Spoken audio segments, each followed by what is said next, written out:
জি ma'am, বলেন। তুমি এখনো ভেবে নাও তুমি কি করবে। আমার ভাবাভাবি শেষ। আমি আপনাকে বিয়ে করব। তোমার আম্মু মেনে নেবে না। আমি ভালো থাকলে আমার কিছু বলবে না। আমি নিজের ইচ্ছে বিয়ে করব। তাও তোমার আম্মুকে যদি জিজ্ঞেস করতে। এখানে আমি ভয় পাচ্ছি, কারণ তোমার বয়স 20 আর আমার 28। বিষয়টা বুঝতে পারছো? 8 বছরের পার্থক্য। এত বড় মেয়ের সাথে কি তোমার আম্মু মেনে নেবে? তার একমাত্র ছেলের বউ হিসেবে তারও তো স্বপ্ন আছে। আমি তো বললাম আমার পছন্দ, আমার আম্মুর পছন্দ। আমার টেনশন হচ্ছে। এত বড় কোম্পানির সিও হয়ে এত ভয়? করতে হয়, কারণ আমি বিয়ে করতে চাই না। কিন্তু এখন পরিস্থিতি এমন হয়ে গেছে, বিয়ে না করলে হবে না। আমার পেছনে অনেক মানুষ লেগে আছে। আমার বিয়ে করা লাগবে, সাথে আমার বাচ্চা দরকার। বুঝলাম। আপনার দরকার একজন বিশ্বস্ত মানুষ আর বাচ্চা, আর আমার দরকার ক্ষমতা। আমার হাজবেন্ড হইলে তোমার ক্ষমতা এমনিতেই বেড়ে যাবে। ওকে বিয়েটা করে ফেলি। নদী কাজী সাহেবকে বিয়ে পড়ানোর কথা বলে দিল। আয়ান চিন্তা করতে লাগলো। বিয়েটা হয়ে যাক, ওনার মন জয় করতে পারলে অনেক কিছু পাবো। দুজনে বিয়ে পড়ানো শেষ হইলে দুইজন কাজী অফিস থেকে বের হয়ে গাড়িতে উঠে পড়ল। আয়ান চুপচাপ বসে আছে। নদী আয়ানের হাতে হাত রাখতেই আয়ান চমকে উঠল। নদী আয়ানের দিকে তাকিয়ে বলল, আয়ান, তোমার কি সত্যি আমাকে পছন্দ হয়েছে? পছন্দ না হইলে কি বিয়েতে রাজি হইতাম নাকি? তাও ঠিক, বাট আমার আর তোমাকে দেখে স্বামী স্ত্রী মনে হচ্ছে না। নদীর ফ্রেন্ড রূপা বলে উঠল, সত্যি বলতে তোদের দিকে হুট করে কেউ তাকালে বলবে মা ছেলে। নদী কথাটা শুনে মাথাটা নিচু করে নিল। আয়ান রাগে বলে উঠল, ফাইজলামি হচ্ছে, উল্টাপাল্টা কথা বলেন। আয়ান, ওই ঠিক বলছে। আজব তো, আপনি সেইটা মেনে কিভাবে নিচ্ছেন? ফাইজলামির একটা লিমিট থাকে। রেগে কেন যাচ্ছ? আমি কোনো কথা শুনতে চাই না। আমি চুপ হইলাম। সমাজের মানুষ কি বলবে? আর নদী, তোর ফ্যামিলি কি বলবে? মেনে জীবনেও নেবে না। আমার ফ্যামিলির কথা আমি ভাবি না। তিনজন টুকটাক কথা বলে সোজা আয়ানের মায়ের কাছে চলে গেল। আয়ান নদীর হাত ধরে নামালো। আশেপাশে সবাই তাকিয়ে আছে। আয়ান নদীকে নিয়ে ভিতরে প্রবেশ করলো। আয়ান ওর আম্মুকে ডাকতে লাগলো। আম্মু, আম্মু কই তুমি? আয়ানের আম্মু পাশের বাড়ি থেকে বের হয়ে বাড়ির সামনে দামি গাড়ি দেখে অবাক হয়ে গেল। টিনের গেট দিয়ে ভেতরে প্রবেশ করতে আয়ানকে বলল, আয়ান। আসসালামু আলাইকুম। ওয়ালাইকুম সালাম। আপনি নাম্বার 1 বিজনেস ওম্যান। জি। আমার মতো গরিবের ঘরে আপনি? আমি তো ভাবতে পারছি না। ম্যাম, আপনাকে কোথায় যে বসতে দিব? আয়ানের আম্মু খুশি হয়ে তাড়াতাড়ি করে চেয়ার নিয়ে এসে নিজের আঁচল দিয়ে চেয়ার পরিষ্কার করতে লাগলো।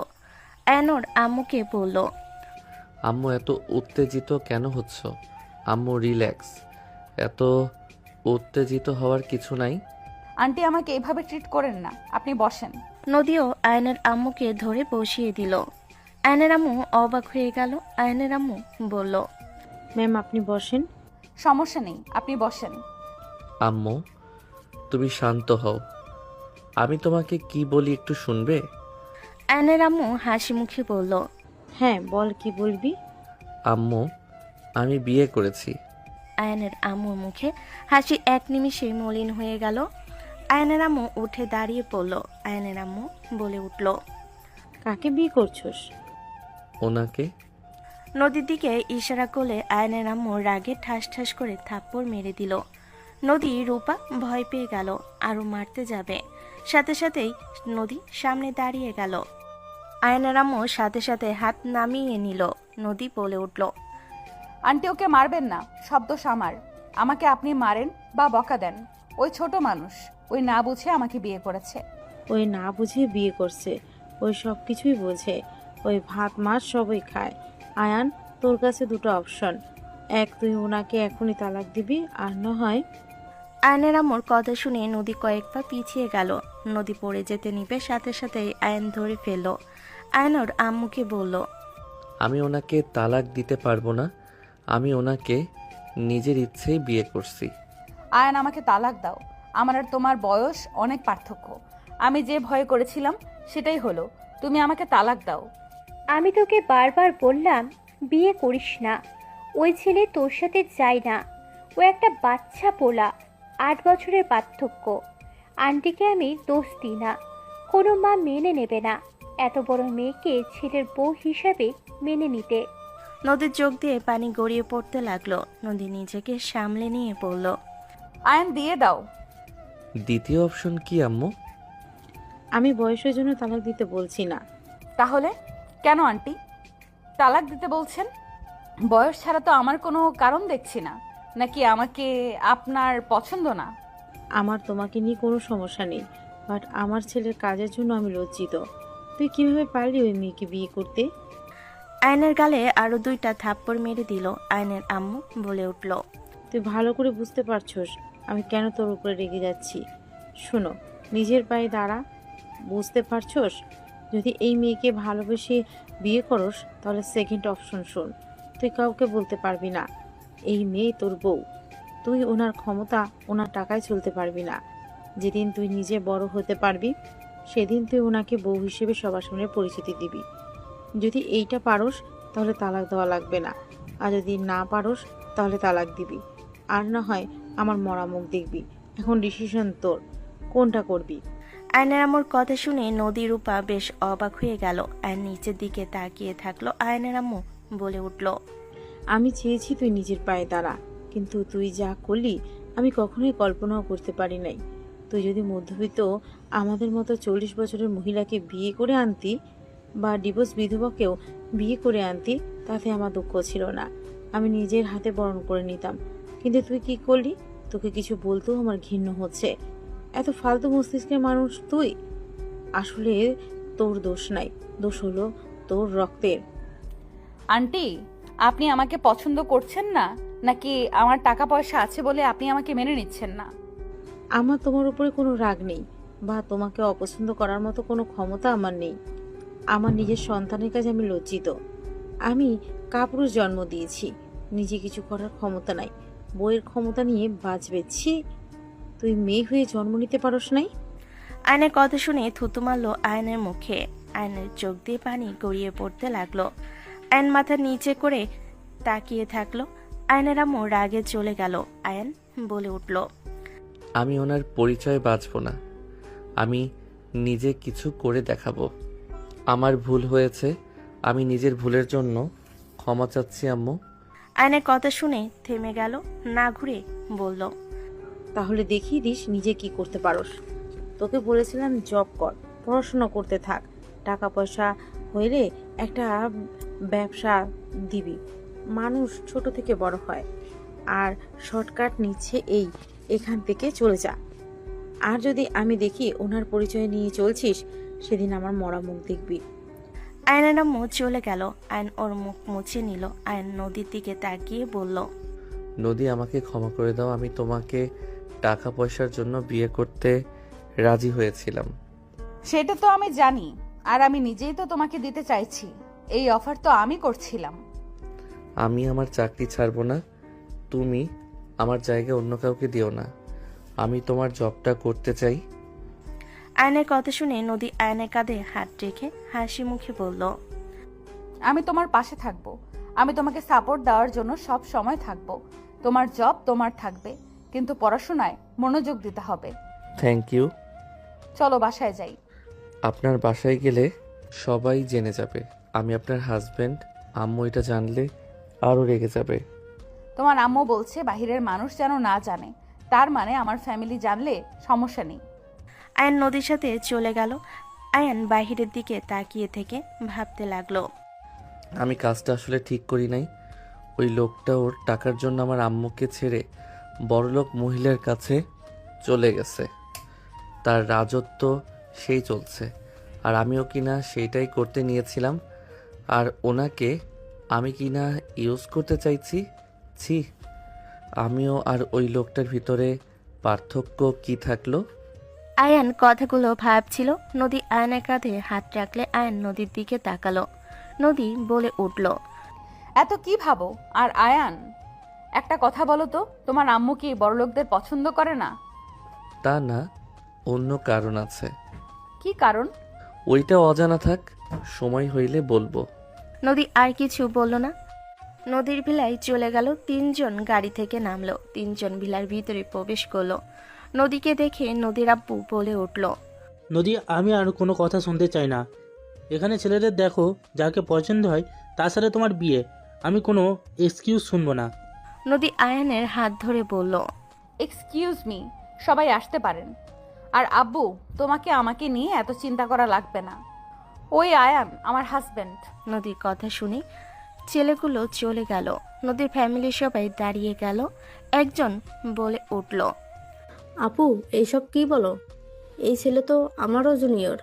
তোমার হাজবেন্ড কিভাবে হয়? আমরা বিয়ে করেছি, সেইভাবেই ওই আমার হাজবেন্ড হয়। হোয়াট? আপু, তুমি কিভাবে করতে পারলে হাঁটুর বয়সের ছেলেকে বিয়ে করতে? নদী, তুই কি পাগল হয়ে গেছস? এই ছেলেকে কিভাবে বিয়ে করলি? আর এই ছেলে তুমি অরেজিস্ট্যান্ট ছিল না? জি।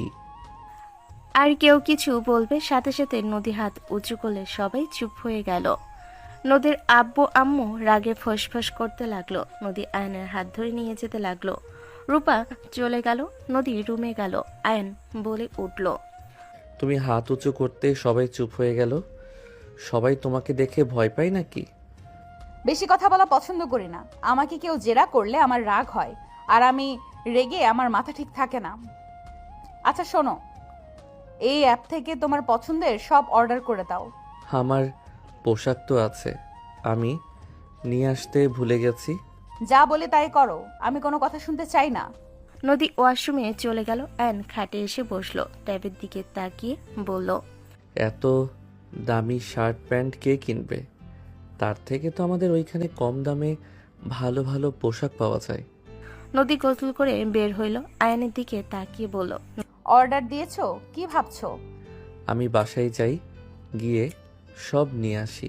নদী রেখে কিছু না বলে আয়নের কাছে গেল। আয়ন নদীকে দেখে সারা শরীরে কারেন্টের ঝটকা লাগলো। আয়ন নদীর দিকে তাকিয়ে ঢোক গিলতে লাগলো। নদী বলে উঠল, তোমার সাইজ কত উত্তর দাও, আর রাগ তুলো না। আমি তোমার উপর রাগ দেখাতে চাচ্ছি না। আয়ন ভয়ে ভয়ে বলতে লাগলো। নদী এক এক করে শার্ট প্যান্ট জুতা সবকিছু অর্ডার দিয়ে হেয়ার ড্রাই করতে চলে গেল। আয়ন নদীর দিকে তাকিয়ে মনে মনে বলতে লাগলো, কত সুন্দর ফিগার, এত সুন্দর হট মেয়ে আমি বিয়ে করেছি। আমার তো নেশা লেগে যাচ্ছে, ইচ্ছে করছে এখনই আদর করি। না থাক, কন্ট্রোলে থাক আয়ান, বিগড়ে দিস না। আয়নকে ওর দিকে তাকিয়ে থাকতে দেখলো আয়নাতে। নদী আয়নের তাকানো দেখে নদী পিছনে ঘুরলে সাথে সাথে আয়ন তাড়াতাড়ি করে চোখ সরিয়ে নিল। নদী অন্যদিকে তাকিয়ে ভাবনা চিন্তা করার ভান ধরলো। নদী মনে মনে হাসতে লাগলো। নদী আস্তে আস্তে আয়নের কাছে গিয়ে আয়নের গলায় হাত দিলে আয়ন কেঁপে উঠল। নদী আয়নের কোলে বসে গলা জড়িয়ে ধরে বলল, নিজের বউকে লুকিয়ে কে দেখে? আয়ন নদীর বুকের দিকে তাকাতেই নদী আয়নের মুখ বুকের সাথে চেপে ধরল। আয়ন ফিদা হয়ে গেল। নদী আয়নের থুতনিতে হাত দিয়ে ঠোঁটের কাছে আসতে নিলে আয়ন সাথে সাথে নদীকে খাটের পর ফেলে দিয়ে নদীর ঠোঁট জোড়া দখল করে নিল। নদী মিটি মিটি হাসতে লাগলো। আয়ন মাথার পিছনে হাত দিয়ে পাল্টা কিস করতে লাগলো। 3 মিনিট পর আয়ন ছেড়ে দিলে নদী আয়নের দিকে তাকিয়ে হেসে দিল। আয়ন লজ্জা পেয়ে বলল, আপনার ঠোঁট অনেক মজার। তাই না? হ্যাঁ, আর একটু খাই। আপনার বউ, আপনি যা ইচ্ছা তাই করতে পারেন, আমার থেকে অনুমতি নিতে হবে না। নদী কথা শুনে আয়ন আবারও ঠোঁটের দিকে যেতে নিবে সাথে সাথে কেউ জোরে কাশি দিল। আয়ন লাফ দিয়ে উঠে পড়ল। আয়ন লজ্জা পেয়ে সোজা বারান্দায় চলে গেল। নদী উঠে বলল, আসার সময় পেলে না? সরি বেবি, বাট এগুলো দিতে এসেছি। আয়ানের জন্য অর্ডার করছো নাকি? ভেতরে রাখ। পরের বার দরজাটা লাগিয়ে দিতে ভুলবে না, মিসেস নদী। যা ভাগ, তোর জন্য আমার জামাই লজ্জা পেয়ে বারান্দায় চলে গেছে। বাচ্চা পোলার ঠোঁটের টেস্ট কেমন? আমি কি আগে কারো ঠোঁট টেস্ট করেছি নাকি? এমন ভাবে বললি মনে হচ্ছে আগে অনেকজনকে করেছি। এখন বাচ্চাদের টেস্টের কথা বলবো? ও সরি, আমি তাহলে টেস্ট করব নাকি? কানের নিচে বাজাবো আমার জামাইয়ের দিকে নজর দিলে। যা ভাগ। ভাগ? থাক জায়গা। নদী ব্যাগগুলো রেখে চলে গেল। নদী আয়নকে ডাক দিল। আয়ন আসলো। নদী বলে উঠল, চেক করো, দেখো পছন্দ হয় নাকি। আপাতত পরো, রাতে মার্কেটে যাব, তখন নিজের চয়েস মতো কিনে নিও। না না, তার দরকার নাই। বউ যেহেতু চয়েস করছে, আমারও পছন্দ হবেই। থাকেন তাহলে, গোসল করে আসি। ওকে যাও। আয়ন একটা শার্ট প্যান্ট নিয়ে ওয়াশরুমে চলে গেল। গোসল করে বের হইলে দেখে নদী ল্যাপটপে কাজ করছে। আয়ন নদীকে বলল। কি করেন? নদী আয়নের দিকে তাকাতেই ফিদা হয়ে গেল। আয়নের চুল দিয়ে পানি চুইয়ে পড়ছে। আয়নকে অসম্ভব সুদর্শন লাগছে। নদী আয়নকে বলল। এইদিকে আসো তো, দেখি তোমার ওখানে কি। কোথায়? কাছে আসো তো, আসবে নাকি? আয়ন নদীর কাছে গেলে নদী টান দিয়ে নিজের মুখের কাছে নিয়ে আসলো। আয়ন হুট করে ঠোঁটে কিস করে দিল। নদী ফিক করে হেসে দিয়ে বলল। তোমাকে অনেক কিউট লাগছে। এই অবস্থায় নিচে যাবে না। আমি চাই না আমার জামাইয়ের দিকে কেউ নজর দিক। সবগুলো জামাই টাকলা, না হয় ভুড়িওয়ালা। আমার জামাইকে দেখে সবাই হিংসায় জ্বলবে। নদীর কথা শুনে আয়ন ভুর কুচকে তাকালো। নদী কপালে চুমু দিয়ে বলল। ওইভাবে তাকিও না, নেশা লেগে যাচ্ছে। বাসরটা এখনই করে ফেলবো। চলেন করি। ওরে দুষ্টু, অপেক্ষা করো। এভাবে বাসর করব নাকি? রাত হোক তারপর। যাই হোক, বসো, আমি তোমার জন্য খাবার পাঠিয়ে দিতে বলি। আপনি খাবেন না? খাবো, একটু লেট হবে। আপনার সাথে খাবো। তুমি আগে খেয়ে নাও, বাচ্চা পোলা। আরে বাচ্চা কেন বলেন? আমার বয়স 20। আমি এখন কোনো বাচ্চা নই। সরি, আপনি তো আমার হাজবেন্ড, আমি কেন বাচ্চা বলি? আয়ন নদীর থুতনিতে হাত দিয়ে ঠোঁটের দিকে এগিয়ে যেতে নিলে সাথে সাথে নদীর ফোন বেজে উঠল। আয়ন সোফায় বসে পড়ল। নদী ফোন রিসিভ করে কথা বলতে লাগলো। আয়ন নদীর কোমরের দিকে চোখ গেলে আয়ন আস্তে আস্তে নদীর শাড়ি কিছুটা সরিয়ে দিতে লাগলো। আয়নের কাণ্ড দেখে মিটিমিটি হাসতে লাগলো। আয়ন আস্তে আস্তে নদী কোমরে ঠোঁটের স্পর্শ করলে নদী কেঁপে উঠল। আয়নের দিকে তাকালে আয়ন হাসি দিয়ে ঠোঁটে কিস করে দিয়ে উঠে পড়ল। নদী হেসে দিল। রূপা নখ গলে আয়ন বলল। আপু আসেন, উনি কথা বলতে ব্যস্ত। আরে তোমাকে সময় দেওয়া বাদ দিয়ে ফোনে ব্যস্ত হয়ে আছে। এই নদী, তুই এত স্বার্থপর কেন? নদী কল কেটে দিয়ে হেসে বলল। আমি কি করলাম? আমি কলে থাকলে কি ওনার ঠোঁট হাত নিজের কাছে থাকে নাকি? মানে আয়নকে লজ্জা পেতে দেখে রূপা হাসতে লাগলো। রূপা হাসতে হাসতে বলল। যাই বলিস, আয়ানকে এই পোশাকে একটু বেশি কিউট লাগছে। নজর দিস না, কি বলবি সেটাই বল। বড় আম্মু খাইতে ডাকে তোদের সবাই। আয়ান, চলো যাই। আমার চুলটা শুকিয়ে দেন না। আমি দি। তুই সাবমিট করে দে, আমি ওর চুল হেয়ার ড্রাই দিয়ে চুল শুকিয়ে দেই। রূপা মুখ ভেঙচি দিয়ে ল্যাপটপ নিয়ে বসলো। নদী আয়নের মাথার চুলগুলো হেয়ার ড্রাই করে দিতে লাগলো। আয়ন রূপার দিকে তাকিয়ে দেখে ওর ল্যাপটপের দিকে নজর। আয়ন নদীর কোমরে টান দিয়ে নিজের সাথে জড়িয়ে নিলে নদী লজ্জা পেয়ে হাত সরিয়ে দেওয়ার চেষ্টা করতে লাগলো। রূপা আর চোখে তাকিয়ে দেখতে লাগলো। রূপা হালকা কাশি দিয়ে বলল। আমি কিছু দেখছি না। আয়ন সাথে সাথে ছেড়ে দিল। আয়ন অন্যদিকে তাকিয়ে থাকলো। আয়ন চুল শুকানো হয়ে গেলে আয়ন চুল আশ্রয় নিল। নদী কোমরে হাত দিয়ে বলল। চুলে স্টাইল করা লাগবে না। আরে আমি কই স্টাইল করলাম? আমার চুল এমনই তো। বেশি সুন্দর লাগছে। নদী আয়নের চুলগুলো এলোমেলো করে দিলে নদী বিরক্ত হয়ে বলল। এইভাবে তো আরো বেশি হট লাগে। নদী আয়নের চুল নানা রকম করতে লাগলো। রূপা বিরক্ত হয়ে বলে। এই চল তো, কখন থেকে ওর চুল নিয়ে ন্যাকামি করছিস? দূর কচু, একটা মানুষ এমন কেমনে হয়? যেদিকে নেই সেদিকে আরো বেশি ভালো লাগে।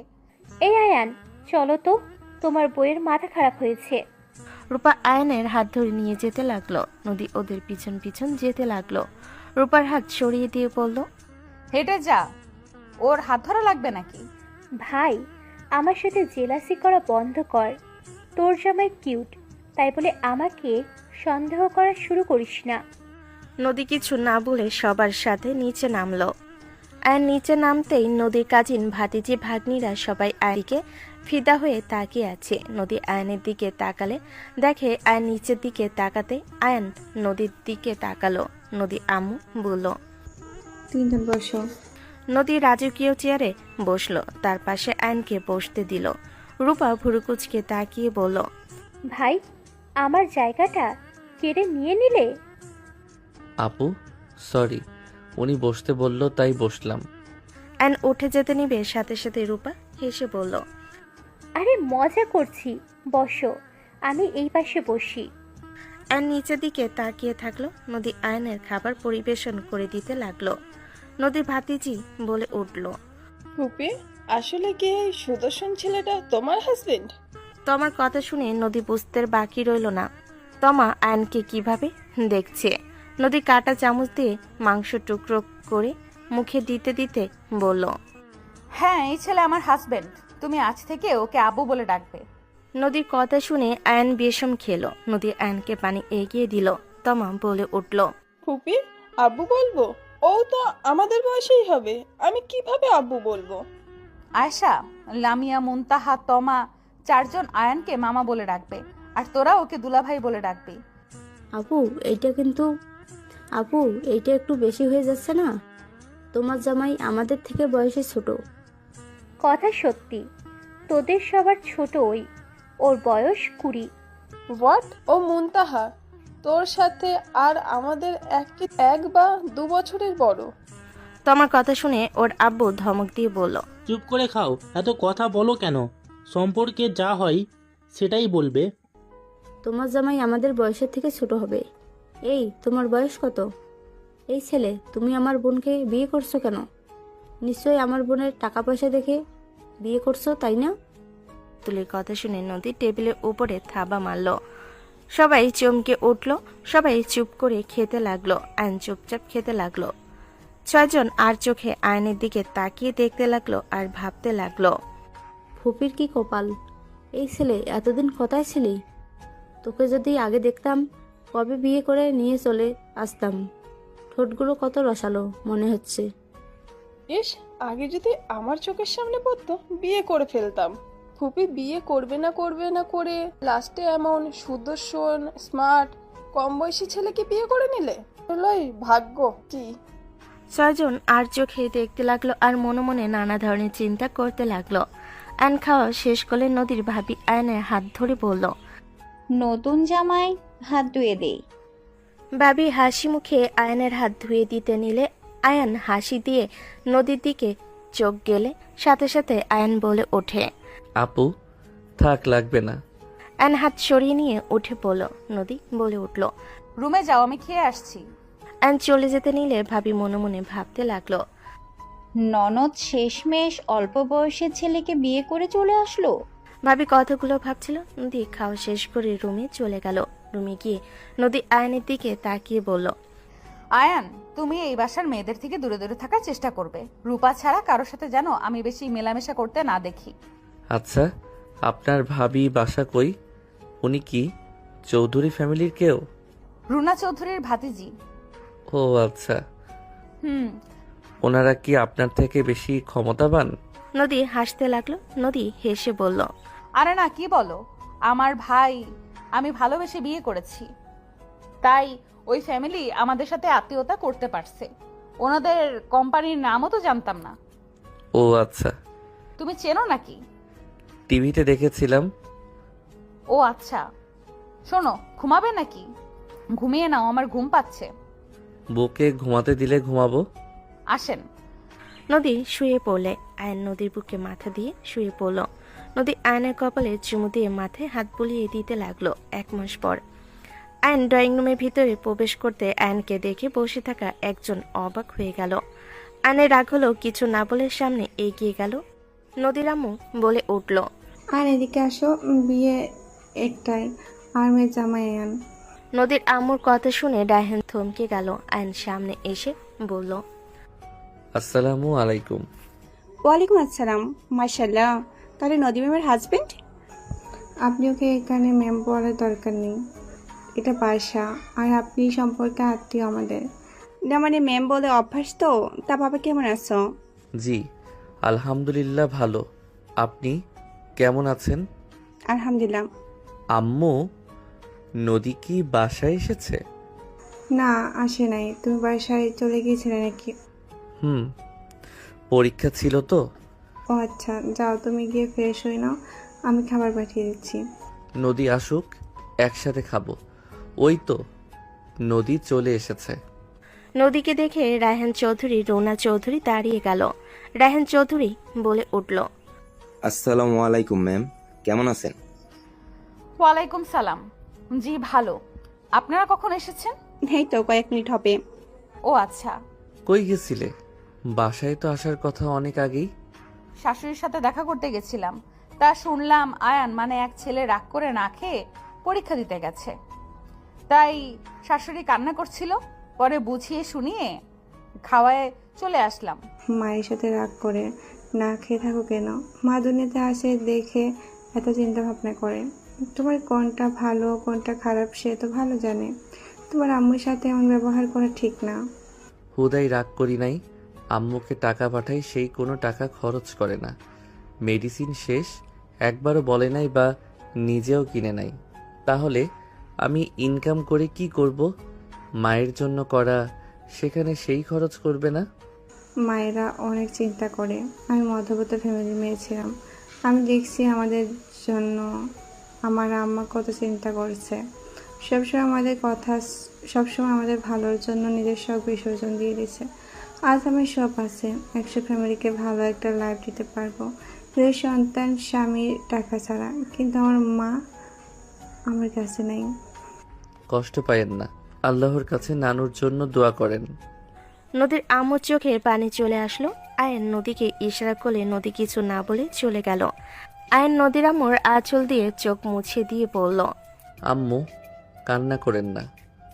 আয়নের কাণ্ড দেখে সবাই ভুরু কুচকে তাকালো। নদীর আম্মু আয়নের মাথায় হাত রেখে বলল, তোমার মা সত্যি একজন আদর্শ মা। তোমাকে দেখলেই বোঝা যায় তিনি তোমাকে কত সুন্দর শিক্ষা দিয়ে বড় করেছেন। আমি মা হয়ে ব্যর্থ।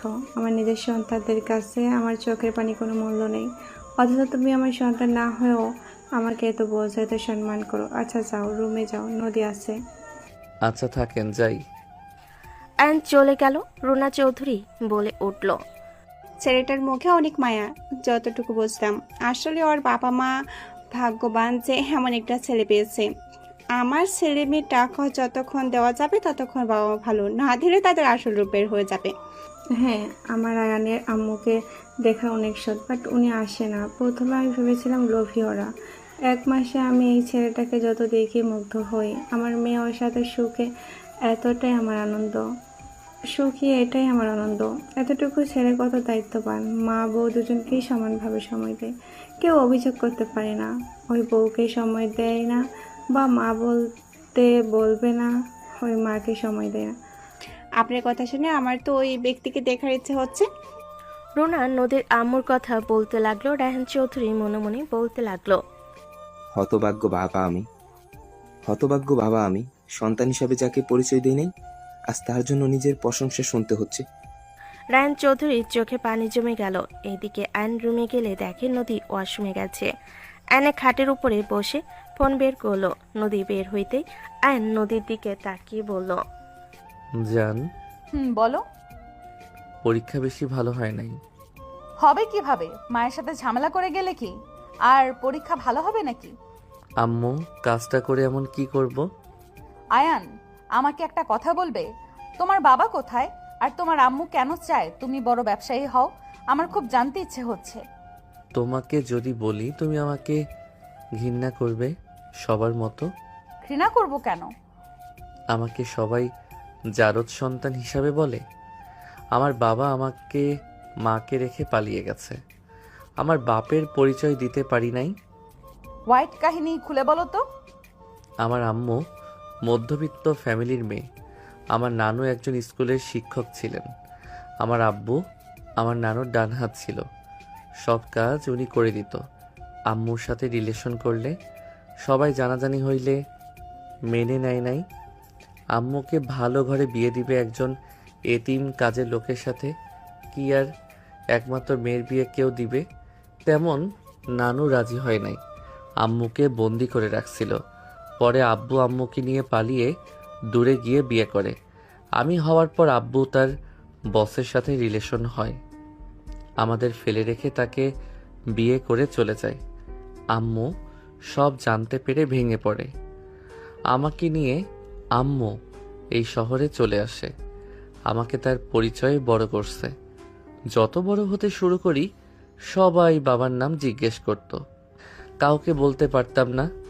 ঝামেলা হইলে আমাকে জারদ সন্তান বলতো। আমার বাবার পরিচয় নাই তাই। আয়ন কথাগুলো বলতে লাগলো আর চোখের পানি ফেলতে লাগলো। নদী আয়নের পাশে বসে বাহুর সাথে জড়িয়ে নিয়ে বলল, তোমার আব্বু কখনোই খোঁজ নেয় নাই। আর তুমি কি আজও জানো না কে তোমার বাবা? জানি কে সেই।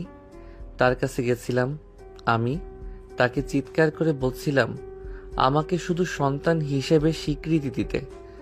আমি তার কাছে কিছু চাই না, শুধু আমার বাবার ছায়াটা চাই। কিন্তু সেই আমাকে আর আম্মুকে ঘাড় ধাক্কা দিয়ে বের করে দিয়েছে।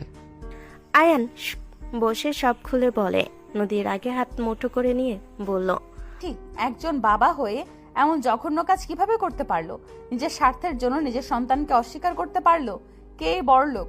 একবার শুধু বলো, আমি ওকে এক নিমেষে এই রাস্তায় বসিয়ে দেব। না, আমি নিজে ওর থেকে বড়লোক হব। এত টাকা ইনকাম করতে চাই যে টাকা দিয়ে ওর মতো মানুষকে যেন কিনে রেখে দিতে পারি। আমি একবার শুধু ওকে কিনতে চাই, যে আমার মায়ের বিশ্বাস ভেঙেছে, যে আমাকে বাবার আদর থেকে বঞ্চিত করে দিয়েছে। ইনশাল্লাহ তুমি পারবে। আমি তোমাকে সর্বোচ্চ সাহায্য করার চেষ্টা করব। আয়ন, তুমি আমার থেকে দরকার পড়লে লোন নাও, যখন পারবে তখন মন চাইলে শোধ করে দিও। আমি তোমাকে আমার টাকা নিয়ে ব্যস্ত করতে বলছি না, আমি বলছি লোন নিতে। আয়ান নদীর কথা শুনে কিছুক্ষণ চুপ থেকে কিছু ভেবে নদীর দিকে তাকিয়ে বলল, তুমি কি সত্যি পরে টাকা নিবে? হ্যাঁ, নিব। ওকে, তাহলে আমাকে আপনি কয়েক লাখ টাকা দেন, বাট কাগজে আমি সাইন করে নিব। তার প্রয়োজন নেই, তুমি আমার হাজবেন্ড, তোমাকে আমি নিজের থেকেও বেশি বিশ্বাস করি। আমি হাজবেন্ড দেখে বিশ্বাস করা লাগবে না? তার মানে কি বোঝাচ্ছ? আমাকে তুমি তাহলে বিশ্বাস করতে পারো না জন্য আমাকে তোমার উপরে বিশ্বাস রাখতে না করছো? আরে আমি তুমি অনেক পার্থক্য। আমি মধ্যবিত্ত, আমার কোনো বিশ্বাস নাই। তুমি প্রথমে আমার হাজবেন্ড। আচ্ছা, তোমার যেইটা ভালো লাগে। আমি আম্মুর থেকে কথা বলে তাহলে নিব। ওকে, আচ্ছা যাও গোসল করে নাও, মাথা ব্যথা করছে আমার। কি বলো? মাথা ব্যথা? একবারও তো আমাকে বললে না। তার জন্য সরি। নদী আয়নের ঠোঁটে আলতো করে কিস দিলে আয়ন উঠে আলমারি থেকে শার্ট প্যান্ট বের করে গোসল করতে চলে গেল। আয়ন গোসল করে বের হয়ে নদীকে কোলে তুলে নিয়ে বলল, চলো, খাবার খেয়ে নিবে। তুমি খেয়ে আসো, আমার শাশুড়ি আমাকে খাইয়ে দিয়েছে। বাহ, কিছু কইলাম না। কি বলবেন শুনি? তোমার হাতে খেতে চাইলাম, উল্টা তুমি খেয়ে এসেছো। থাকগা, রাতে খাবো। আরে চলো আমার সাথে। নদী আয়নের কোল থেকে নেমে বাহু ধরে নিচে চলে গেল। রায়হান চৌধুরী আর চোখে আয়নকে দেখতে লাগলো। আয়ন ডাইনিং টেবিলের সামনে দুজন বসলো। আয়নের জন্য খাবার প্লেটে রেখে নদী খাওয়াই দিতে লাগলো। রূপা বলে উঠল, আমাকে একটু খাইয়ে দে। আয়। থাক, লাগবে না, আমি নিজেই খেয়ে নিই। এই, আমাকে খাবার দাও। কাজের লোক রূপাকে খাবার দিতে লাগলো। রূপা খেতে লাগলো আর আর চোখে আয়নের বাচ্চাদের মতো গেম খেলতে দেখে রূপা বলে উঠল, এই নদী, তুই তো বাচ্চা নেওয়ার প্ল্যান করছিস। তুই আসলে নিজের বাচ্চা দেখাশোনা করবি নাকি তোর শাশুড়ির বাচ্চাকে দেখাশোনা করবি? রূপার কথা শুনে আইন কিছুটা হকচকিয়ে গেল। কাজের লোকরা মিটে মিটে হাসতে লাগলো। নদী হাসি মুখে বলল, আমার বাচ্চা না হয় তাদের খালামণিরা দেখাশোনা করলো, আর আমি না হয় আমার শাশুড়ির ছেলেকে দেখলাম। নদীর কথা শুনে ওইখানে সবাই হেসে ফেল। সবাই কথা বলতে লাগলো আর খাবার খেতে লাগলো। 10 মাস পর। এইসব কি করছো? আমাকে ছাড়ো বলছি, আমার লাগছে হাতে কিন্তু।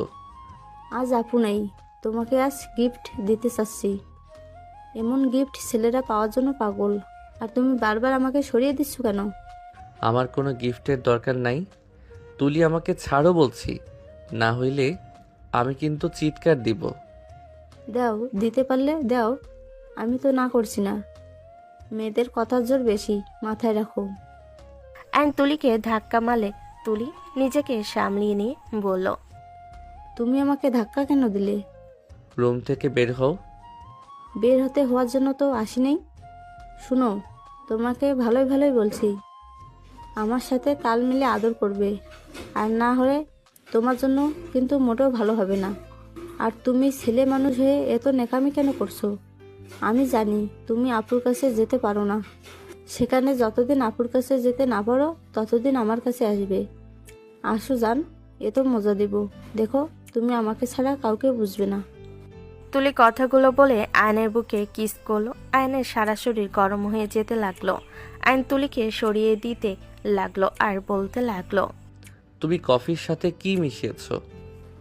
বুঝে গেছি, দেখি কতক্ষণ আমার থেকে দূরে থাকো, আমাকে নিজেই থেকে কাছে ডেকে নেবে। আয়ন উত্তেজিত হয়ে যেতে লাগলো। আয়ন রুম থেকে বের হয়ে যেতে নিলে তুলি পিছন থেকে শার্ট টেনে ধরলে আয়ন শার্ট খুলে বের হয়ে গেল। তুলি আয়নের পিছনে যেতে নিবে, সেই দিকে তাকাতে দেখে নদী আসছে। তুলি তাড়াতাড়ি করে নদীর রুমে ঢুকে শার্ট ছুঁড়ে মেরে ওর রুমে চলে গেল। তুলির আগে গজগজ করতে লাগলো। নদী উপরে উঠতে আয়নকে খালি গায়ে দেখে বলল, আয়ন কি ব্যাপার, তুমি খালি গায়ে কেন? গরম লাগছে। কি গরম লাগছে মানে? ঠান্ডার ভেতরে তোমার গরম লাগে কিভাবে? রুমে চলো।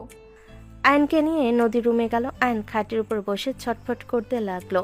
নদী ওদিকে খেয়াল না করে ফোনে কারোর সাথে কথা বলতে লাগলো। আর নিজেকে কন্ট্রোল করতে না পেরে নদীকে পিছন থেকে চেপে ধরলো। নদী চমকে উঠল। নদী কল কেটে দিয়ে আয়নকে বলতে লাগলো, আয়ন কি করছোটা কি? জান, আদর করতে দাও প্লিজ, বাধা দিও না। আয়ন পাগল হয়ে গেছো নাকি? ডাক্তার নিষেধ করেছে, ভুলে গেছো কি? আয়ন নদীর কথা না শুনে নদীকে কিস করতে লাগলো। নদী আয়নকে থামানোর চেষ্টা করতে লাগলো। নদীকে খাটের উপর ফেলে দিলে নদী কোমরে ব্যথায় চিৎকার দিয়ে উঠল। আয়নের সেদিকে খেয়াল নাই। আয়ন নদীর উপরে ঝাঁপিয়ে পড়তে যাবে। নদী রাগে কষ্টে আয়নের পেটে সজোরে লাথি মারল। আয়ন সিটকে ফ্লোরে পড়ে গেল। নদী কান্না করতে করতে রাগে বলল, পাগল হয়ে গেছো? আমার কি তোমাকে কাছে পেতে মন চায় না?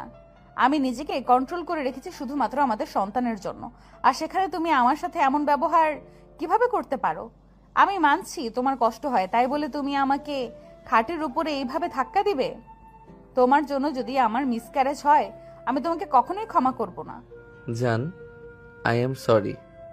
আয়ন মিনি ফ্রিজ থেকে বরফ বের করে প্যান্টের ভিতর দিয়ে দিল। নদী অবাক হয়ে বলল, ও এসব কি করছো? বরফ কেন দিলে? এমনি। আয়ন বেশি বেশি করে পানি খেতে লাগলো। শ্বাস প্রশ্বাস ব্যায়াম করতে লাগলো। নদী আয়নের কাণ্ড দেখে বলল, তুমি কি কোনো মেডিসিন খেয়েছো নাকি? হুম। হোয়াট? ওইটা কেন খেতে গেছো? ভুলে খেয়ে ফেলেছি। ওইটা পাইছো কই? নদী প্লিজ আর কিছু জিজ্ঞেস করো না তো। আয়নের কথায় নদী আর কিছু বলল না। আয়ন অনেকটা স্বাভাবিক হয়ে গেল। আর নদীর কাছে গিয়ে পেটে হাত বুলিয়ে দিতে দিতে বলল, আই এম সরি। অনেক ব্যথা পেয়েছো? জানি না। আয়ন নদীকে জড়িয়ে ধরে গালে একের পর এক কিস করতে করতে বলল, সরি জান, প্লিজ ক্ষমা করে দাও, আর এমন করব না।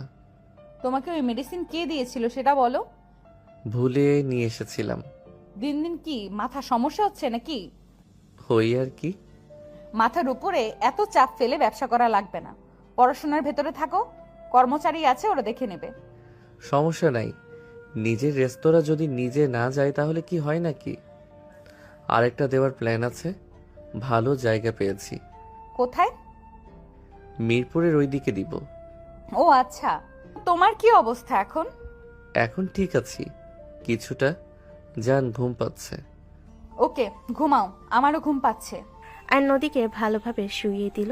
আয়ন পাশে শুয়ে পড়লে নদী আয়নের হাত বুকের উপর রাখলে আয়ন নদীর দিকে ঘুরে নদীর ঠোঁটে আলতো করে কিস করে বলল, অনেক ব্যথা পাইছো? একটু পেয়েছি, ঘুমাও, আর এমন করো না। সরি। আরে বলা বন্ধ করে ঘুমাও। আয়ন নদীকে জড়িয়ে ধরে ঘুমিয়ে গেল। সন্ধ্যের দিকে নদীর ঘুম ভেঙে গেল। নদী আয়নের দিকে তাকিয়ে থেকে ভাবতে লাগলো, আয়ান কি আমাকে মিথ্যা বলছে নাকি? হুট করে ওই কেন ওই মেডিসিন খেতে যাবে? আর ফার্মেসিতে গেলে ভুল হওয়ার তো কথা না, দূর হইতেও পারে। এত ভাবিস না তো নদী। নদী খাট থেকে উঠে ওয়াশরুমে চলে গেল।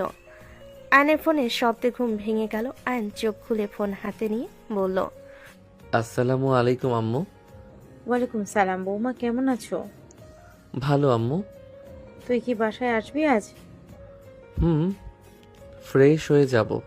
বৌমা কই? ওয়াশরুমে গেছে মনে হয়। নদী বের হইতেই আয়ান বলল। আম্মু কল দিয়েছে। নদী আয়নের হাত থেকে ফোন নিয়ে আয়নের আম্মুর সাথে কথা বলতে লাগলো। আয়নের আম্মুর সাথে অনেকক্ষণ কথা বলে নদী ফোনটা রেখে আয়নের দিকে তাকালো। আয়ান ভুর কুচকে তাকিয়ে বলল। কি হয়েছে, এভাবে তাকিয়ে আছো কেন? কিছু না। আচ্ছা শোনো, আমরা সবাই ভাবিদের বাসায় যাব। তুমি কি যাবে? না। তুমি এমন কেন করো? ওই বাসায় কেন যেতে চাও না? বাসায় যাব। আম্মুকে তো বললাম, আম্মু বলল ওর মন চাইলে ওই যাবে। দূর, আমি যাব না। আরে বাবা, সবাই তোমার জন্য অপেক্ষা করে, বিশেষ করে ভাবির ছোট ফুপি তোমাকে মিস করে। ওই রাগ করেন তুমি না গেলে। চলো, ওইখানে গেলে অনেক মজা হবে। আমারও তো মজার দরকার নাই। আরে ধ্যাপ, ওনার ফ্যামিলি বারবার বলছে, বুঝতে কেন পারছো না? আমার হাজবেন্ড তুমি, তোমার সম্মান অন্যরকম। এতবার বলার পর যদি না যাও, সবাই অহংকারী ভাববে, যেটা আমার একদম পছন্দ না। অহংকারে কি হইল? আমি বাসায় যাব, আম্মুর সাথে সময় কাটাবো না নাকি? আম্মু তোমাকে তো অনুমতি দিয়েছে, আর উনি কি এখনো আগের মতন আছেন নাকি? এখন তো ভালো বাসায় রেখেছো, কাজের লোকও আছে, ওনাকে নিয়ে টেনশন করতে না করেছে তোমাকে। চিল্লাইয়া কথা বলো না তো, আস্তে কথা বলো। কি বললে? আমি চিল্লায় কথা বলছি? আয়ন নদীকে জড়িয়ে ধরতে যাবে, সাথে সাথে নদী ধাক্কা দিয়ে সরিয়ে দিয়ে রেগে বলল। যাওয়া লাগবে না কোটিপতি মানুষ, আপনার কোথাও যাওয়া লাগবে না। আপনি হইলেন বড়লোক মানুষ, আপনার সাথে কি আর তাদের যায়? তুমি এত রাগ কেন করছো? আমি কি একবারও বলছি আমি বড়লোক, আমি গরিব? সেইটা আমি ভালো করে জানি, আমাকে বারবার সেটা মনে করে দিতে হবে না। না, আপনি গরিব কেন হবেন? আপনি বড়লোক মানুষ। আচ্ছা, ওই বাসা ছাড়া কি আর কোনো আত্মীয় বাড়িতে আমি যাই নাই বলো? ওনাদের সাথে সবাই উচ্চ লেভেলের, তাই গেছো। নদী, তুমি আমাকে এভাবে বলতে পারলে? নদী কিছু বলতে যাবে, সাথে সাথে রূপা এসে বলল। তোরা তো রেডি হোস নাই। নদী কত বাজে চোখ দিয়ে দেখছোস। তুই যা, আমি রেডি হয়ে আসছি। আয়ান, তুমিও তাড়াতাড়ি রেডি হয়ে নাও। উনি যাবেন না, বড়লোক মানুষ। নদী, জাস্ট শাট আপ, একদম আমার নাম ধরে ডাকবে না। নদী রেখে ওয়াশরুমে চলে গেল। আয়ন খাটের উপরে বসলে রূপা বলল। আয়ান, নদীর মান সম্মানের কথা ভাবার সময় নেই নাকি? নদীর সবাইকে বলেছে তুমি এইবার যাবে ওর সাথে। ওই সবাইকে কথা দিয়েছে, ওনারা তোমাকে পছন্দ করেন দেখে এতবার বলছে। সবাই গেলে তুমিও যাও না। এমন ব্যবহার কেন করো? মানুষ তো বইয়ের মান রাখতে শত্রুর বাড়িতেও যায়, আর সেখানে এটা ভাবির বাপের বাড়ি। আমি যাব তো। তাহলে রেডি হও না কেন? রেগে বোম হয়ে গেছে, শুধু শুধু রাগাও কেন ওকে? কি আর করব, রাগাতে ভালো লাগলো। রূপা চলে গেল। আয়ন মনে মনে ভাবতে লাগলো। ওই মানুষটাকে দেখলে আমার মাথায় রক্ত উঠে যায়, সেখানে কিভাবে আমি ওনার সামনে যাব? আয়ন ভাবতে লাগলো। নদী বের হয়ে রেডি হতে লাগলো। আয়ন নদীর শাড়ির সাথে মিলে শার্ট বের করলো, সাথে প্যান্ট বের করে ওয়াশরুমে চলে গেল। আয়ন গোসল করে শার্ট প্যান্ট পরে নিল। আর নদীর পিছনে দাঁড়িয়ে চুল হেয়ার ড্রাই করতে লাগলো। নদী কোনো কথা না বলে রেডি হতে লাগলো। আয়ন কয়েকটা পোশাক ব্যাগে তুলে নদী নিচে চলে গেল। আয়ন রেডি হয়ে নিচে চলে গেল। নদী সবার সাথে গাড়িতে উঠে পড়লো। আয়ন সোজা গিয়ে নদীর পাশে বসলে নদী বলে উঠল। রূপা, এটা কোন নাটক শুরু করেছো? ও যাবে, এমন কেন করোস? নদী আর কিছু বলল না, গাড়ি নিজের গতিতে চলতে লাগলো। আয়ন আস্তে আস্তে নদীর হাত ধরতে গেলে নদী এক ঝটকায় সরিয়ে দিতে লাগলো। নুনা চৌধুরী বাসার ভিতর গাড়ি থামালে সবাই নেমে পড়লো। আয়ন সবার পিছন পিছন যেতে লাগলো। সবাই ভিতরে প্রবেশ করে কুশল বিনিময় করতে লাগলো। আয়নকে দেখে রুনা চৌধুরী এগিয়ে এসে কুশল বিনিময় করে বলল। তুমি এসো, অনেক খুশি হয়েছি। আসো, সবার সাথে পরিচয় করিয়ে দিই। আয়নের সাথে সবার পরিচয় করিয়ে দিতে লাগলো। হঠাৎ করে একজন হুট করে এসে আয়নকে জড়িয়ে ধরলো। আয়ন থমকে গেল।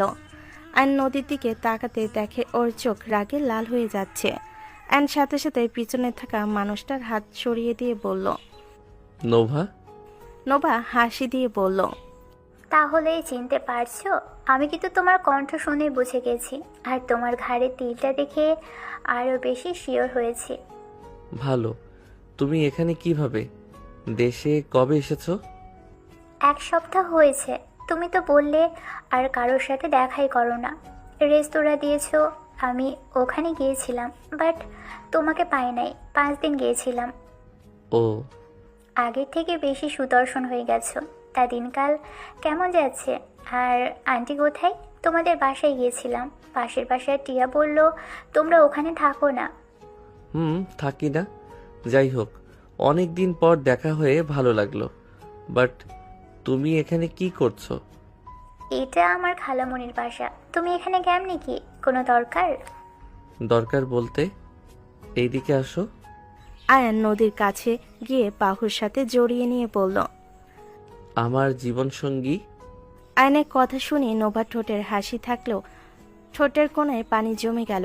নোভা হাসি মুখে বলল, ও তাহলে তুমি নদিয়াপুর হাজবেন্ড?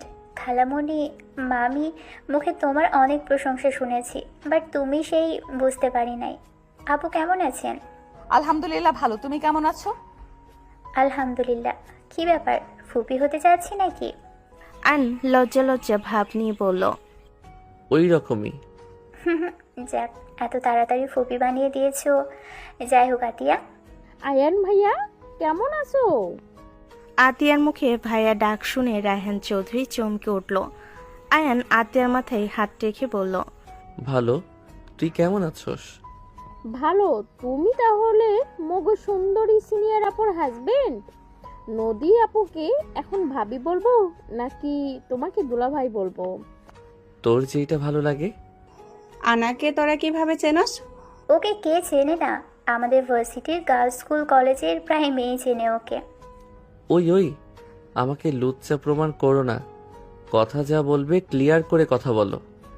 আয়নের কথা শুনে নোভা আতিয়া হাসতে লাগলো। আতিয়া বলে উঠল, আরে ভাইয়া, আপু কি জানে তোমার এক্সদের খবর? তোমার এক্সদের থেকে কিন্তু আমার আপু সুন্দর বেশি। এইসব কি বলো? এই বউ, রেগে যেও না। ওরা মজা করছে। আল্লাহর কসম, আমার কোনো গার্লফ্রেন্ড ছিল না। আতিয়া, মজা করো না এইসব বিষয়ে। আতিয়া নোভা হাসতে লাগলো। আতিয়া বলে উঠল, কুল আপু, আমি মজা করছি। আয়ান ভাইয়া ভদ্র ছেলে হিসেবে পরিচিত। ভাইয়াকে যে প্রপোজ করেছে, সবার মধ্যে কেউ খালা হয়েছে, কেউ ফুপি হয়েছে, কেউ আপু, এইসব বানিয়ে রেখে দিয়েছে। এমনকি নোভা আপুকেও তো। আয়ন আতিয়ার মুখ চেপে ধরে বলল, বেশি কথা বলো। এত কথা বলা লাগে না। আতিয়া হাত সরিয়ে দিয়ে হাসতে হাসতে বলল, যাও, বললাম না। যাই হোক, ধন্যবাদ আমার এঙ্গেজমেন্ট আসার জন্য। তোমার এঙ্গেজমেন্ট মানে? তুমি ওনার মেয়ে? আয়ন মনে মনে বলতে লাগলো, তাহলে ওই আমার বোন। ভাগ্য ভালো যে ওই আমাকে ভাইয়া বলছিল। নোভার জন্য ভালোই হয়েছে। আপু বসো। আতিয়া নদীকে ধরে সোফায় বসিয়ে দিল। সবাই বসে পড়ল। আয়নের ফোন বেজে উঠল। আয়ন কল রিসিভ করতেই কিছুটা দূরে গেল। আয়ন কলের কথা শেষ করে আসলে আয়ন নদীর পাশে বসতে তুলি এসে আয়নের পাশে বসলো। আয়ন উঠে পড়ল। আয়ন রূপার কাছে গিয়ে বসলো। তুলি মনে মনে বলতে লাগলো, একবার ফাঁকা পাই, তারপর দেখাবো মজা। আয়ন ফোন বের করে ফোনে SMS করতে লাগলো। আয়ন অনলাইনে অর্ডারগুলো কনফার্ম করতে লাগলো। মডারেটর সাথে কথা বলতে লাগলো। নোভা বলে উঠল, আয়ান চলো ছাদে যাই। না, তোমরা যাও। বোন, আমরা যাই চল। তার বউ ছাড়া সে এক পাও নড়বে না। বাহ, বউ পাগলা। সবাই হাসতে লাগলো। মেয়েরা ছেলেরা সবাই চলে গেল। নদী আয়নের দিকে তাকিয়ে বলল, তুমি যাও, সবার সাথে বসে আড্ডা দাও গা। না, তোমরা তাহলে রুমে চলো। আয়ন নদী উঠে পড়ল। আয়ন নদীকে নিচে একটা রুমে থাকতে দিল। নদী সিঁড়ি পেয়ে কষ্ট হবে দেখে আয়ন রুমে গিয়ে বসলো। নদী পাশে বসে বলল, গেলে পারতে। রুনা চৌধুরী চলে গেল। আয়ন নদীকে ধরে আদর সহ করে বসিয়ে দিয়ে পা দুইটা কোলে নিয়ে টিপে দিতে লাগলো। নদী বলে উঠল, আচ্ছা আয়ান, তুমি কিভাবে বোঝো আমার কখন কি লাগবে? আমার বউ, আমি বুঝবো না তো কে বুঝবে? আই লাভ ইউ জান। আই লাভ ইউ টু জান। আজকে অনেকগুলো অর্ডার এসেছে, প্রায় 300টা। আলহামদুলিল্লাহ, এটা ভালো দিক। আস্তে আস্তে আরো ভালো হবে। খাবারের মান ভালো রাখতে পারলে আরো বেশি হবে। হুম। মডারেটর তো অনেক খুশি, সাথে কাজের চাপের বলছে। স্যার, একবার খুশি লাগছে, আবার কাজের চাপে নিজেকে অসহায় লাগছে। স্যার, একটা বউ দিলে পারেন? ছেলেটা অনেক ফানি। হুম। আরেকটা কথা, এঙ্গেজমেন্ট হয়ে গেলে আমি কিন্তু চলে যাব। ঠিক আছে। আয়ন নদীর সাথে কথা বলতে লাগলো। 10টার দিকে সবার সাথে খাবার খেয়ে বসার ঘরে সবাই মিলে আড্ডা দিতে লাগলো। আয়নের চোখ বারবার রায়হান চৌধুরীর দিকে যেতে লাগলো। রায়হান চৌধুরী আয়নের দিকে তাকাতেই আয়ন চোখ সরিয়ে নিল। 12টার দিকে আয়ন নদীর রুমে গেল, সাথে রূপা, তুলি, নদীর ভাতিজি দুইটাও আসলো। আয়ন শুয়ে পড়তেই তুলি এসে পাশে শুলে আয়ন লাফ দিয়ে উঠে বলল, এখানে কেন শুয়ে পড়লে? ওই এখানে ঘুমাবে। এত মানুষ, সব রুমে মানুষ, ওরা এখানে থাকবে। আমি কোথায় ঘুমাবো? তুমি আমার কাছে শুয়ে পড়বে। ওকে, বাট এই খাটে তুমি, আমি, রূপা আপু আর আয়েশা থাকবো। তোমরা দুইজন অন্য রুমে যাও, এখানে তো এই কয়েকজন আটবে। আয়নের সাথে তুলি ঝগড়া করতে যাবে, তখনই ভাবি এসে বলল, আয়া, তোমার ভাইয়ের সাথে যাও, মেয়েরা এক রুমে থাক। ওকে। ভাবি, ওই এখানে থাক, আমাকে ওই ঘুমাতে পারে না। না, আমি এখানে থাকবো না এত মেয়ের ভিতরে। আমি গেলাম ভাবি, আবার মেয়ে মানুষ তো নাই। না, সবাই ছেলে, চলো আমার সাথে। আয়ন নদীর কপালে চুমু দিয়ে চলে যেতে নিলে নদী বলে উঠল, এখানে কি জায়গা নাই নাকি? থাকুক গা বাই। আয়ন ভাবির সাথে চলে গেল, অন্য রুমে নিয়ে গেল। আয়ন আর আতিয়ার ভাই শুয়ে পড়ল। আয়নের ঘুম পেলে ঘুমিয়ে গেল। সকালে আয়নের ঘুম ভাঙলে দেখে আয়ন কারোর বুকের উপর শুয়ে আছে। আয়ন অবাক হয়ে মুখ তুলতে চমকে উঠল। আয়ন লাফ দিয়ে উঠে পড়ল। আয়ন লাফ দেওয়াতে রায়হান চৌধুরী ঘুম ভেঙে গেল। রায়হান চৌধুরী বলে উঠল, এভাবে লাফ দিয়ে কেন? কত বাজে? 2টা বাজছে, আসো ঘুমাও। আয়ন দাঁতে দাঁত চেপে বলল, আপনার সাথে আমি ঘুমাবো ভাবলেন কিভাবে? আপনাকে আমি ঘৃণা করি। আমার নিজের উপরে ঘৃণা লাগছে যে আপনার বুকে আমি শুয়েছিলাম। আয়ান, এখন শুয়ে পড়ো। কোথায় ঘুমাবে? সব রুমে মানুষ। এই রুমে থাকবো না, আবার নাকি আপনার সাথে ঘুমাবো। আয়ন দরজা খুলে বের হয়ে গেল। রায়হান চৌধুরী আয়নকে ডাকতে গিয়েও ডাকতে পারল না। আয়ন সোজা ছাদে চলে গেল। আয়ন সারা রাত ছাদে থাকলো। ভোরের দিকে ঘুম আসলে আয়ন ঘুমিয়ে গেল। সকালে সবাই ছাদে আয়নকে দেখে অবাক হয়ে গেল। রূপা আয়নকে ধাক্কা দিয়ে বলল, আয়ান, আয়নের ঘুম ভেঙে গেল। আয়ন দোলনা থেকে উঠে রূপাকে দেখে বলল, গুড মর্নিং আপু। মর্নিং। এই, তুমি এখানে কেন? সারা মুখ দিয়ে হাত দিয়ে কি অবস্থা! মশার কামড় খাইছো? এটা যদি নদী দেখে কি পরিমাণ রেগে যাবে ভাবতে পারছো? আরে রুমে ঘুম আসছিল না, তাই এখানে এসেছিলাম, তা ঘুমিয়ে গেছিলাম। বউ ছাড়া ঘুমাতে পারো না, গেলে কেন? তোমাকে নদী বললো ওর কাছে থাকতে। তুলি না থাকলে থাকা যাইতো। ওই আবার তোমার পিছনে লাগছে নাকি? ওই গতকাল অতিরিক্ত করে ফেলছিল, আমাকে মেডিসিন খাইছিল কফির সাথে। হোয়াট? কি বলো? নদী জানে? না, সব তো আপনাকে বলি, ওকে বললে দুইজনের মধ্যে ঝামেলা হবে। তারপর কি হলো? নদী আসায় ওই নিজের রুমে চলে যায়। আয়ন সব খুলে বলে। রূপা রাগি বলল, ওই আসলে বেশিবার বেড়ে গেছে। ওই একবারও ভেবে দেখছে না নদী যদি একবার জানতে পারে বোনকে ধুয়ে দেবে, সেটা ও বুঝতে পারছে না। এই জন্য ওই রুমে যাই নাই।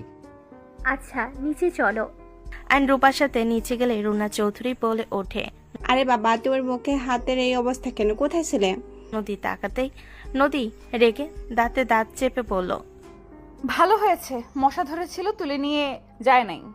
আয়ন নদীর কথা শুনে ঢোক গিলে বলল, না, তুলে নিয়ে তো যাই নাই।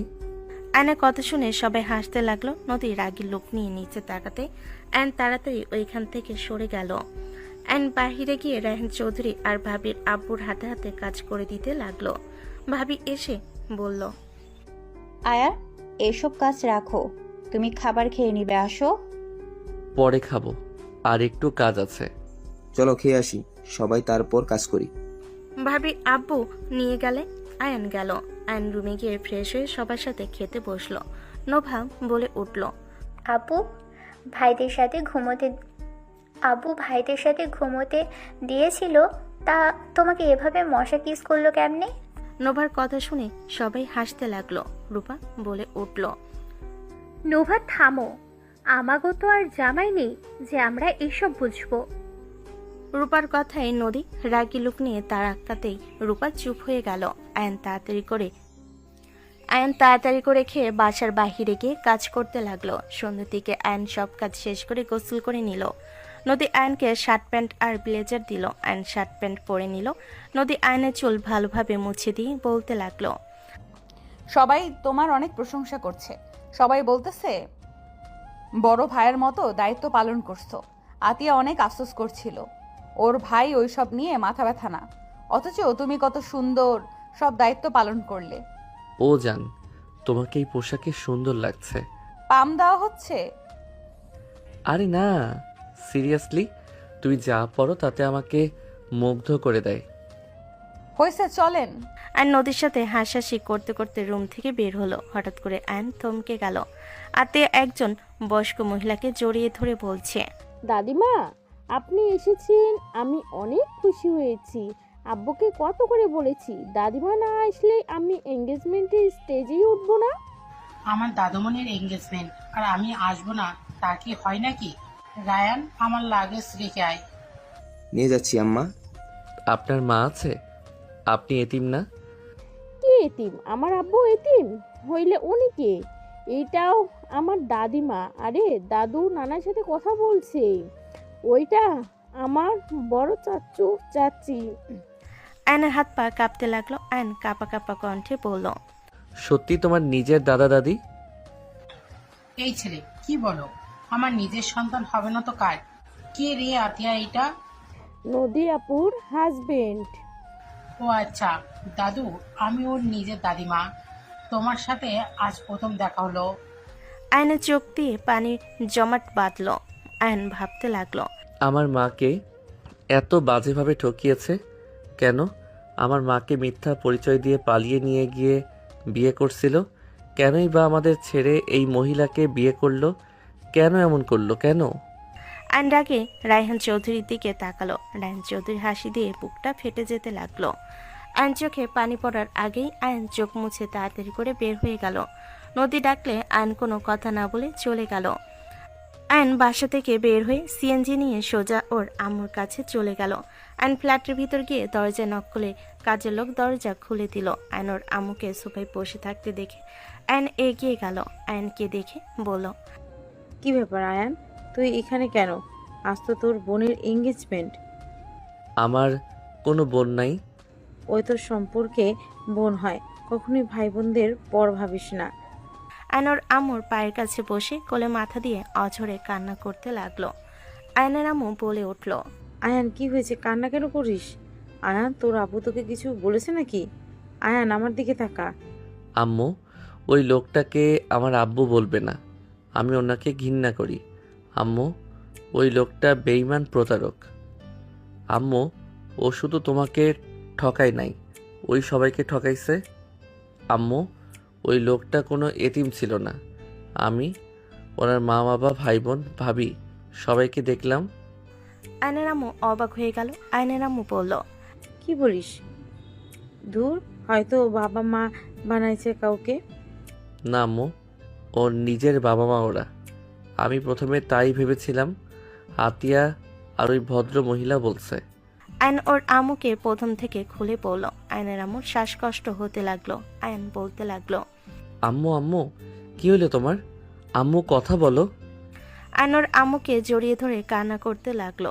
কাজের মহিলা বলল, ভাইজান আমাকে নিয়ে হসপিটালে চলেন। আয়ন কাজের মহিলার কথা শুনে ওর আম্মুকে পাজাকুলা করে তুলে নিয়ে দৌড়ে নিচে নামলো। আয়ন বাইকে তুললো, পিছনে ওর কাজের মহিলা ধরে বসে থাকলো। আয়ন ওর আম্মুকে নিয়ে হসপিটালে গেলে আয়নের আম্মুকে নার্স ভিতরে নিয়ে গেল।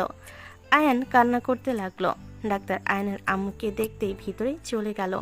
আয়ন বসে থেকে কান্না করতে লাগলো। আয়ন বলতে লাগলো, হে আল্লাহ, আমি এটা কি করলাম? আম্মুকে কেন এসব বলতে গেলাম? আল্লাহ গো, আমার আম্মুকে তুমি সুস্থ করে দাও। আল্লাহ, আমার আম্মু ছাড়া তো আমার এই দুনিয়াতে কেউ নাই। আল্লাহ গো, তুমি আমার আম্মুকে সুস্থ করে দাও। আয়ান কান্না করতে লাগলো। কাজের মহিলা আয়ানকে শান্ত করার চেষ্টা করতে লাগলো আর নিজেও কান্না করতে লাগলো। অনেকক্ষণ পর ডাক্তার বের হয়ে বলল, আমরা আপনার আম্মুকে বাঁচাতে পারবো না।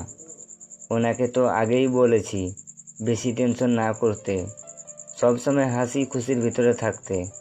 আমার কথা কানে যায় নাই। আয়ান বলে উঠল, ডাক্তার সাহেব, যত টাকা লাগে আমি দিব। প্লিজ আমার আম্মুকে বাঁচান। আমার আম্মু ছাড়া এই দুনিয়াতে কেউ নাই। আয়ান ডাক্তারের হাতে পায়ে ধরতে লাগলো। ডাক্তার আয়ানকে বলল, আপনার আমাকে বাঁচাতে হলে দেশের বাইরে নিয়ে যেতে হবে, হাতে বেশি সময় নাই। ডাক্তারের কথা শেষ হইতে না হইতে ভিতর থেকে ডাক আসলো নার্সের। নার্স এসে বলল, রুগীর অবস্থা খুব খারাপ, আয়নকে আপনাকে ভেতরে আসতে বলছে। আয়ন দৌড়ে ভিতরে প্রবেশ করলো। আয়ন ওর আম্মুর হাত ধরে বলল, আম্মু, তুমি চিন্তা করো না, তোমার কিছু হবে না। আমি তোমার কিছু হতে দিব না। আয়নের আম্মু আয়নের মুখে হাত দিয়ে ওর মুখের উপর থেকে মাস্ক খুলে কষ্ট করে বলতে লাগলো, আয়ান বাবা আমার, আমি জানি আমার সময় নেই বাবা, কখনো মনে নিস না তুই আমার ভালো রাখোস নাই। তুমি আমাকে অনেক ভালো রেখেছিলি বাবা। আমার লাইফে কোনো কষ্ট বা আফসোস নেই। আমার সন্তান নিজের পায়ে দাঁড়িয়েছে, আমাকে ভালো রাখার জন্য সব করেছে। বাবা, নিজের ক্ষতি কখনো করিস না। বৌমাকে কখনো ঠকাস না বাবা, কখনো কারোর সাথে বেইমানি করিস না। ভালোবাসার মানুষ বেইমানি করলে সেইটার কষ্ট যে মৃতর চেয়েও দ্বিগুণ ব্যথা দেয়। অনেক স্বপ্ন ছিল নাতি নাতনিকে নিয়ে খেলবো, তা হইতো না আর হবে না। বাবা শোন, তোর বাবার সাথে কখনো বেয়াদবি করিস না। উনি তোর জন্মদাত্রী পিতা। সেই হাজার খারাপ হইলেও তার গায়ে হাত দিস না, তাকে ক্ষমা করে দিস। ক্ষমা করার ভিতরে শান্তি আছে। আয়নের আম্মু আর কিছু বলতে গিয়ে জোরে জোরে নিঃশ্বাস নিতে লাগলো। আয়ন ওর আম্মুর কথা শুনে কান্না করতে করতে ওর আম্মুকে জড়িয়ে ধরে বলল, আম্মু চুপ করো, এত কষ্ট করে কথা বলো না। তুমি চিন্তা করো না, তোমার কিচ্ছু হবে না। আল্লাহ আমার সাথে এতটা নিষ্ঠুর হতে পারে না। আয়ন কথাটা বলে শেষ করতে ওর আম্মুর সারা শরীর ছেড়ে দিল। কাজের মহিলাটা হাওয়া করে কান্না করতে লাগলো। আয়ন ওর আম্মুকে বেডে শুইয়ে দিল। আয়ন পাথরের মতো শক্ত হয়ে গেল। আয়নকে ধাক্কা দিলে আয়ন জোরে চিৎকার দিয়ে বলল, আম্মু গো, তুমিও আমাকে একা করে দিলে। আমি যে একা হয়ে গেলাম আম্মু, তুমি আমাকে না নিয়ে একাই চলে গেলে। আমি কষ্ট পেলে কার কাছে যাব? আম্মু গো, আমাকে ছেড়ে যাও না আম্মু। তুমি তো জানো তোমার এই পাগল তোমাকে ছাড়া ভালো থাকবে না। আম্মু গো, ও আম্মু। আয়ন ওর আম্মুকে বুকে জড়িয়ে ধরে বাচ্চাদের মতো চিৎকার দিয়ে কান্না করতে লাগলো। ওইখানে সবাই আয়নের কান্না দেখে নিজের চোখের পানি থামিয়ে রাখতে পারলো না। নার্স ডাক্তার আয়নকে বলতে লাগলো, আপনাকে সান্ত্বনা দেওয়ার মতো ভাষা আমাদের নাই। এভাবে কান্না করো না, শক্ত হও। যে জন্মগ্রহণ করেছে তাকে একদিন মৃত্যুর স্বাদ নিতে হবে। আমি কিভাবে শান্ত হব? আমার কলিজাটা বুকে পাথর নিয়ে মারা গেল। তার বুকের ভিতরে কষ্টটা তো আমি দূর করতে পারলাম না। আয়ন অনেকক্ষণ কান্না করে ওর আম্মুর বলা কথা মনে পড়লে আয়ন নিজেকে শক্ত করে অ্যাম্বুলেন্স তুলে রওনা দিল ওর আম্মুর বলার ঠিকানায় চলে গেল। এক সপ্তাহ পর আয়ন কবরের পাশে শুয়ে আছে। আয়নের নানি আয়নের পাশে এসে বলল, নানু ভাই, চলো, এভাবে না খেয়ে মারা যাবে তো। শরীরের কি অবস্থা একবার দেখেছো? নানু ভাই ওঠো। আম্মুকে ছেড়ে আমি কোথাও যাব না। আম্মু যদি আমাকে ডাকে, আমাকে না পেলে অনেক রাগ করবে। আয়নের কথা শুনে নানির চোখ দিয়ে পানি পড়তে লাগলো। কাজের মহিলা আয়ানকে বলল, ভাইজান, এমন পাগলামি কইরেন না। উনি আপনার জন্য কিছু মুখে দেন নাই 7 দিন ধরে। উনি অসুস্থ মানুষ, ওনার অনেকগুলো মেডিসিন আছে, তাকে খেতে হয়। ওনার অবস্থা খারাপ হয়ে যাচ্ছে। আম্মাকে হারিয়েছেন, এখন ওনাকে হারাতে চান? আয়নকে অনেকক্ষণ বোঝালে আয়ন ওর নানির দিকে তাকালে। আয়ন বলে ওঠে, নানু আপনি যান, খাবার খেয়ে নেন, আপনি অসুস্থ হয়ে যাবেন। তুমি আমার সাথে চলো, তুমি না গেলে আমি কিছু খাবো না। নানু আমাকে জোর করেন না। চলো আমার সাথে। নানি হাত ধরে টানলে আয়ন যেতে বাধ্য হয়। আয়নকে রুমে নিয়ে গিয়ে নানি বলল, শোনো, তুমি এভাবে কান্না করলে, এমন পাগলামি করলে তোমার আম্মুর আত্মা আরো কষ্ট পাবে। তুমি কি চাও সে শাস্তি পাক? তুমি ভালো থাকলে সে ভালো থাকবে। এভাবে ভেঙে পড়ো না। আর এভাবে কান্না করা ইসলামে নিষেধ আছে। হজরত মুগির আলাইসাল্লাম থেকে বর্ণিত, নবীজি সাল্লাহ আলাইসাল্লাম বলেছেন, যদি ব্যক্তির মৃত্যুর জন্য বিলাপ করা হয় তবে তাকে বিলাপকৃত বিষয়ের উপর আযাব দেওয়া হবে। অন্য হাদিসে রাসূল সাল্লাল্লাহু আলাইহি সাল্লাম বলেছেন, যারা মৃত ব্যক্তির শোক প্রকাশে গাল চাপড়ায়, জামার বুক ছিঁড়ে ফেলে এবং জালিয়াত যুগের মতো চিৎকার দেয়, তারা আমাদের তরিকাভুক্ত নয়। আয়নকে নানি বোঝালে। আয়ন বলে উঠল, না, আর আমি কান্না করব না। আমি আর কান্না করব না নানু। গুড বাই, চলো গোসল করে খাবার খেয়ে নেবে। আয়নকে ওয়াশরুমে পাঠিয়ে দিল। কাজের লোক দিয়ে আয়নের জন্য কিছু পোশাক নিয়ে আসলো। আয়নের জন্য পোশাক খাটের উপর রেখে সবাই বসার ঘরে চলে গেল। কাজের মহিলাকে বলল, আয়ানের ওয়াইফকে খবর দাও নাই? কাজের মহিলা নানির কথা শুনে বলল, ফোন তো রেখে এসেছি, নাম্বার মুখস্থ নাই। ম্যাম মনে হয় ভাইজানকে পাগলের মতো খুঁজছে। আচ্ছা নানি, আপনি কি কখনো আম্মাজান আর ভাইজানকে খুঁজেন নাই? খুঁজেছি। যখন জানতে পারছে আমার শত্রু ছেলে এসব করেছে, তখন আমি তন্ন হয়ে খুঁজছিলাম, কিন্তু তাদের পায় নাই। একবার ঠিকানা পেয়েছিলাম, সেখানে গেলে শুনতে পাই তারা ওইখান থেকে চলে গেছে। আমি ওই 2 বছর ছিলাম ওই শহরে, খুঁজে পাই নাই। এত খোঁজাখুঁজির পর তাকে বুকে নেওয়ার আগেই মাটির নিচে রেখে দিতে হইল। নানির চোখ দিয়ে পানি গড়িয়ে পড়তে লাগলো। আয়ন দাঁড়িয়ে থেকে কথাগুলো শুনতে পেল। আয়ন ওর নানির কাছে গিয়ে কোলে মাথা দিয়ে বলল, নানু, আমি জানি আপনার বুকটা ফেটে যাচ্ছে, কিন্তু প্রকাশ করতে পারছেন না। নানু, আমি আপনাকে আমার সাথে নিয়ে যাব। আমি যেতে পারবো না নানু ভাই, আমার স্বামীর ভিটা ছাড়তে পারবো না। মৃত্যু হলে এখানে মৃত্যুবরণ করব। খালামণি কি আপনার খোঁজ নেয়? হ্যাঁ, ওর তো পাশে বিয়ে হয়েছে, তুমি খেয়াল করো নাই? ওই এসেছিল। ও আজ আসবে, ওই তো এসে গেছে। আয়নে খালামণি কাছে এসে বলল, খালামণি, তোমরা দুজন কি শুরু করেছো? 7 দিন ধরে কিছু খাও না, পাগল হয়ে গেছো তোমরা? আমার কাজের ব্যস্ততার জন্য আমি আসতে পারছিলাম না। ফলাফাইনদের পরীক্ষা, প্রশ্নপত্র, সব কাজ আমাকেই দিয়েছে। আসসালামু আলাইকুম খালামণি। ওয়ালাইকুম আসসালাম। বাবা, তোমরা দয়া করে খাবার খাও, আমি তোমাদের জন্য রান্না করে আনছি। খাবার নিয়ে এসে জোর করে দুজনকে খাওয়াই দিতে লাগলো। অ্যান্ড সারাদিন দুজনের সাথে থেকে 3 দিন পর অ্যান্ড ঢাকা চলে গেল কাজের মহিলাকে নিয়ে। অ্যান্ড সোজা নদীদের পাশে গেল। অ্যান্ড বাসার ভিতরে ঢুকতেই নদীর আম্মু বলল, ওই বউকে সময় দেয় না, বা মা বলতে বলবে না যে মা বলতে পারবে না যে মাকে সময় দেয় না। আর তুমি কোথায় ছিলে? তোমার কি কোনো কাণ্ডজ্ঞান নেই? ফোনটাও বাসায় রেখে চলে গেছো। তোর আম্মুকে নিয়ে কোথায় চলে গেছিলে কাউকে কিছু না বলে? নদীর এই অবস্থাতে টেনশনের ভিতরে আছে, পাগলের মতো হয়ে গেছে। আমার যদি কিছু একটু কাণ্ডজ্ঞান থাকতো, যাও উপরে নিজের মেয়ের সাথে দেখা করে আসো। মেয়ে? তোমার মেয়ে হয়েছে। আয়ন দৌড়ে উপরে গেল। আয়ন উপরে গিয়ে দরজার সামনে গেলে দেখে সবাই বাবুর সাথে কথা বলছে। নদী আয়নকে দেখে বলল, রূপা, ওটাকে এখান থেকে চলে যেতে বল। এখানে কেন এসেছে? চলে গিয়েছিল, আসতে কে বলেছে? সবাই পিছনে তাকাতে আয়নকে দেখে রূপা রেগে বলল, তোমার কোনো কাণ্ডজ্ঞান আছে আয়ান? তুমি এত কমন সেন্স কিভাবে হতে পারো? তুমি জানো যে তোমার বইয়ের ডেলিভারি যে কোনো মুহূর্তে হতে পারে? তুমি কিভাবে দূরে থাকতে পারলে? তুমি জানো আমরা কত ভয় পেয়ে গিয়েছিলাম? তার উপরে আবার ওর ব্যথা উঠে। বাবুকে বাঁচাবে নাকি মাকে বাঁচাবে? কি এক অবস্থা জানো তুমি? সত্যি ভাবতে পারছি না তুমি এত কমন সেন্স হতে পারো। অ্যান্ড রূপার কথাই কিছু না বলে ভিতরে প্রবেশ করলো। অ্যান্ড রূপার কাছে গেলে ছোট মেয়েটাকে কোলে নিল। রায়হান চৌধুরী, রুনা চৌধুরী, আতিয়া, নোভা রুমে প্রবেশ করলো। অ্যান্ড বাবুরটাকে কোলে নিয়ে চোখের পানি ছেড়ে দিল। অ্যানের চোখে পানি দেখে সবাই অবাক হয়ে গেল। অ্যান্ড বাবুটাকে নিয়ে খাটের উপরে বসে বলল, ছোট আম্মু, তুমি বাবার উপরে রাগ করো না। তুমি দুনিয়াতে আসার সময় তোমার বাবা তোমাকে দেখতে আসে নাই, এতে তুমি রাগ করো না। তুমি রাগলে তোমার বাবা কোথায় যাবে বলো?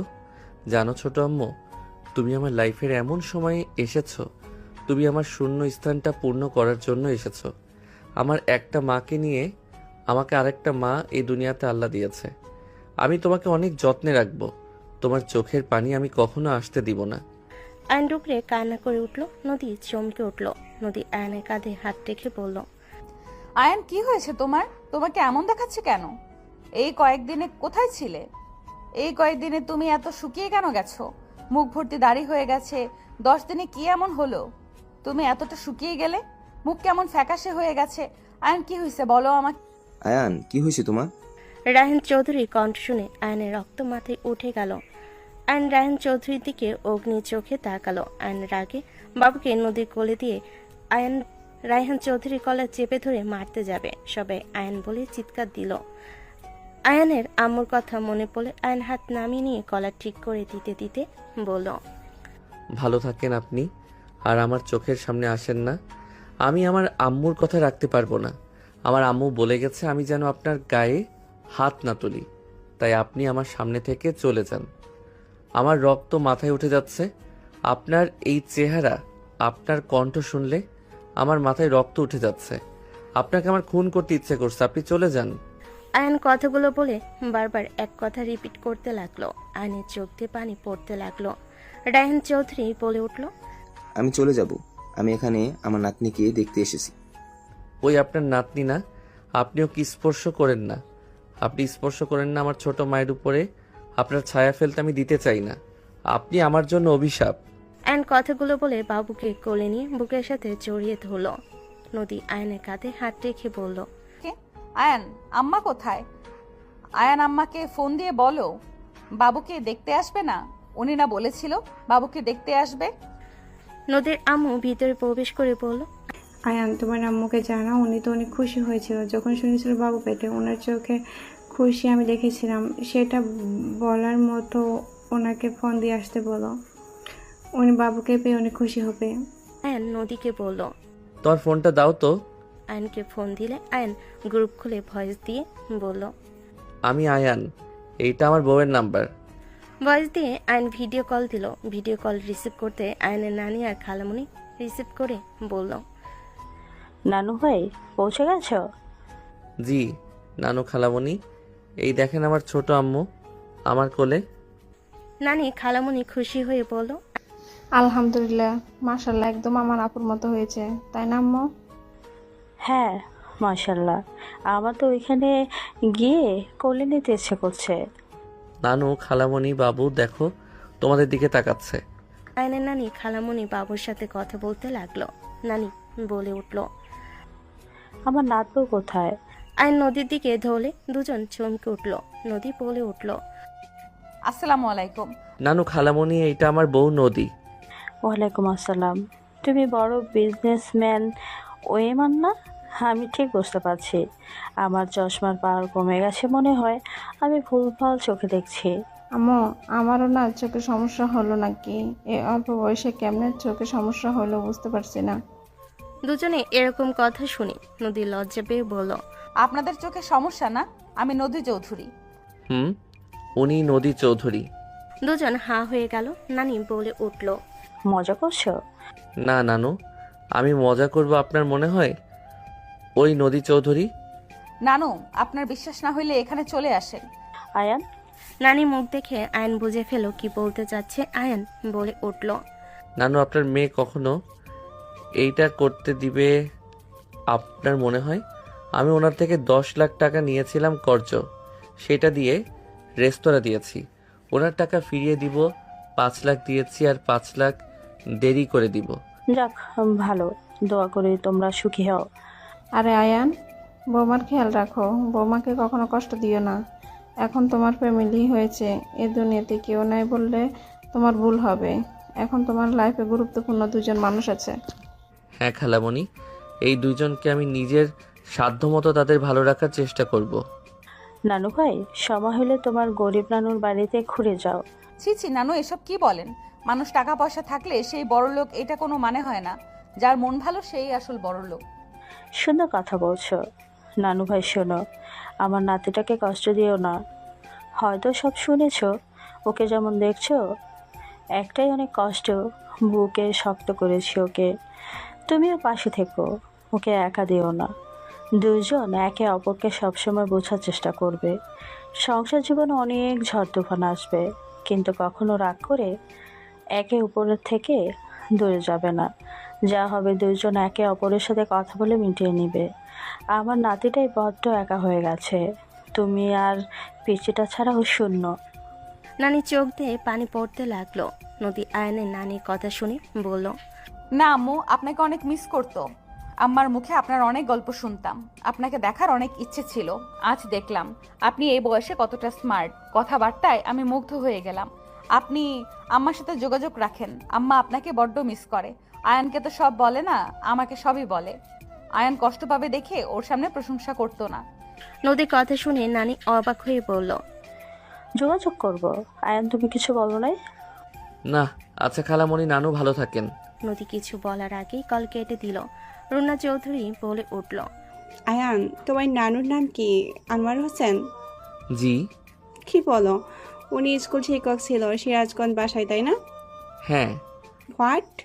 তুমি তাহলে রাহালের সন্তান? খালামণি কাকে বললে? তোমার তো কোনো খালা থাকার কথা না। আম্মুর উপরে উনি হয়েছে। ও আচ্ছা, আমি আর তোমার আম্মু একসাথে প্রাইমারি স্কুলে পড়তাম। আমার নানু বাড়ি ওখানে ছিল, আমার বেস্ট ফ্রেন্ড ছিল। তোমার আম্মু কোথায়? ওই যে মেধাবী ছিল যা বলার মতো। ওকে কল দাও, 30 বছর পর আমাদের দেখা হবে। ওই আমাকে দেখলে চিনতে পারবে কিনা, ওকে কল দাও, আর না হয় ঠিকানা দাও, আমি দেখা করে আসি। ওনার সাথে দেখা করতে পারবেন না? এটা কেমন কথা বলছো আয়ান? তোমার আসলে হয়েছেটা কি? তুই তোর আম্মুকে কল কেন দিচ্ছ না? এখন তো উনি বাসায় এসেছে নাকি? নদী, তুই কল দে। নদী ফোন নিয়ে কল দিতে যাবে আয়ন বলে উঠল, কল দিয়ে লাভ নাই, ওই কল আর কখনো রিসিভ হবে না। ওই নাম্বার থেকে আর কোনোদিন কল আসবেও না, রিসিভও হবে না। আয়নের কথা শুনে ভুর কুচকে তাকাই সবাই। রুনা চৌধুরী বলে উঠল, অন্য নাম্বার থাকলে দাও। কোনো নাম্বারে কল দিয়ে তাকে পাওয়া যাবে না। কি আবল তাবল কথা বলছো? আম্মা কোথায় আয়ান? আয়ন কিছু না বলে বাবুকে নিয়ে বারান্দায় চলে গেল। কিছুক্ষণ পর সবাই নিচে চলে গেল। বাবু কান্না করলে আয়ন বাবুকে নিয়ে নদীর কাছে গেল। আয়ন বলে উঠল, আমার কাছে দাও, বুকের দুধ দিতে হবে। আয়ন নদীর কাছে বাবুকে দিয়ে ওয়াশরুমে চলে গেল। আয়ন গোসল করে নদীর পাশে শুয়ে পড়ল। নদী বলে উঠল, রাত হয়ে গেছে, খাবার খাবে না? ক্ষুধা নাই। আয়ন কথাটা বলে ঘুমিয়ে গেল। নদী অবাক হয়ে গেল। নদী আর কিছু না বলে বাবুকে ঘুম পাড়িয়ে নিচে চলে গেল। নদী নিচে গিয়ে সবার সাথে খেতে বসলো। নদীর আম্মু বলল, কি ভাইয়ান, খাবে না নাকি ওই বাসা থেকে খেয়ে এসেছ? জানি না, জিজ্ঞেস করলাম, বললো ক্ষুধা নাই। আচ্ছা আয়ান, তখন বাবুর সাথে ওইসব কি বলল? আয়ান তো এত সহজে কান্না করতে দেখি নাই। আর এই কয়েকদিনে ওই এত শুকিয়ে কেন গেছে? ওর চোখ মুখ দেখে মনে হয় কবে থেকে ওই ঘুমায় নাই। আর হুট করে সেদিন চলে গেল কেন? কি বুঝতে পারছি না। আর আমার শাশুড়ি ফোনে কল দিলাম, বাট কল কেউ রিসিভ করলো না। হঠাৎ করে এভাবে উধাও হয়ে গেল আবার। ওয়েট, রায়হান, ও তোমাকে কি বললো? তুমি ওর জন্য অভিশাপ আর তোমাকে মারতে নিয়েছিল? ব্যাপারটা বুঝলাম না। কি ওনাকে মারতে নিয়েছিল? আয়ান তেমন বেহাতাপ না, বড়দের গায়ে হাত তোলার মতো ছেলে তো উনি না। ও না, কিছু বুঝতে পারলাম না। বিয়ান বাবুর জন্য কত প্ল্যান করেছিল। বাবু হইলে আমাকে দেবে না, আমার সাথে কত দুষ্টুমি করলো। আর সেই মানুষটাকে আয়ান বলছে না। আবার মনে হয় কি নিয়ে ঝামেলা করছে। এই ছেলেটাকে নিয়ে পারি না, কতবার বলছি আম্মার সাথে রাগ অভিমান করো না। আচ্ছা বাদ দাও, সকালে তো অনুষ্ঠান করব, সবাই তো আসবে। উনি নিশ্চয়ই আসবে, আমি আয়নকে পাঠিয়ে দিব। সবাই টুকটাক কথা বলে খাবার খাওয়া শেষ করলো। নদী সবার সাথে আড্ডা দিয়ে রুমে চলে গেল। নদী রুমে গেলে নদী দেখে আয়ন কান্না করছে ঘুমের ঘরে। আয়নের কাছে গিয়ে নদী হালকা ধাক্কা দিলে আয়ন জোরে আম্মু বলে চিৎকার দিল। নদী আয়নকে বলল, আয়ান জ্ঞানে ফেরো। আয়ান, কি হয়েছে? দুঃস্বপ্ন দেখেছো? আয়ন জ্ঞানে আসলে নদীকে দেখে আয়ন কিছু না বলে শুয়ে পড়ল। 5 বছর পর আয়ন স্টেজের উপর দাঁড়িয়ে আছে। আয়ন হাতে মাইক নিয়ে বলল, আপনাদের সবাইকে অসংখ্য ধন্যবাদ। আজ আমার সফলতার কারণে এই পার্টির আয়োজন করা। আমার সফলতার পিছনে কয়েকজন মানুষের অবদান আছে। সবার প্রথমে আমার স্ত্রী নদী চৌধুরীকে ধন্যবাদ জানাবো, কারণ সেই আমার পাশে থেকে আমাকে সাপোর্ট করেছে। আমি বারবার ভেঙে পড়েছি, সেই বারবার আমাকে উপরে উঠতে সাহায্য করেছে। মাই ডিয়ার ওয়াইফ, আপনাকে পেয়ে আমি গর্বিত। আয়নের কথা শুনে সবাই হাতে তালি দিতে লাগলো। আয়ন খুশি হলো। আয়ন তারপর বলল, আর দুইজন মানুষ আছে যাদের কথা আস্তে আস্তে বলি। সবার আগে আমি আপনাদের একটা কাহিনী বলবো। আয়নের কথা শুনে সবাই অবাক হয়ে কাহিনী শোনার জন্য অপেক্ষা করতে লাগলো। আয়ন বলে উঠল, সাদ্দাম হোসেন নামে একটা যুবক সিরাজগঞ্জ জেলায় বাস করত। উনি স্মার্ট ট্যালেন্ট একজন যুবক ছিল। তাকে ভালোবাসতো তার মামাতো বোন, কিন্তু সেই ভালোবাসতো আনোয়ারা নামে এক সুন্দরী মেয়েকে ভালোবাসতো। তার ফ্যামিলি জোর করলে সেই তার ভালোবাসার মানুষকে নিয়ে পালিয়ে যায়।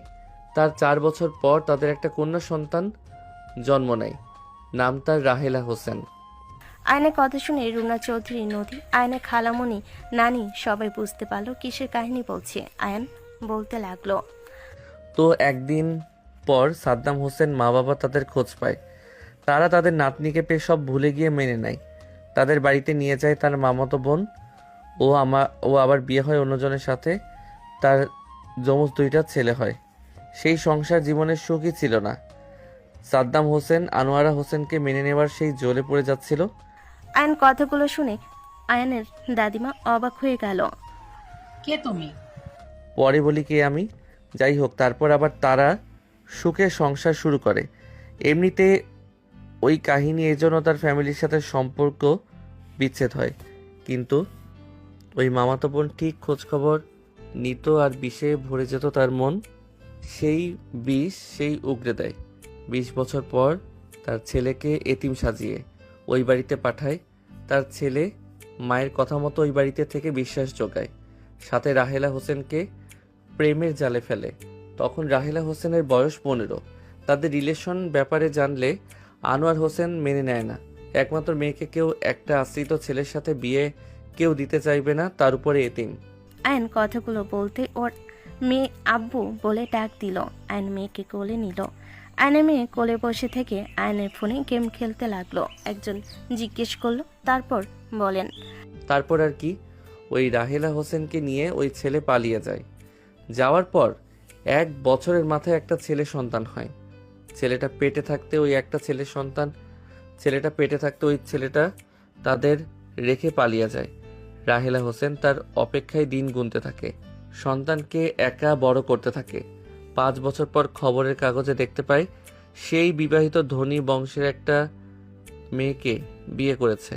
তার ঘরে 2টা ছেলে মেয়ে হয়েছে। সেই থেকে শুরু হইল রাহেলা হোসেন জীবনের কষ্ট।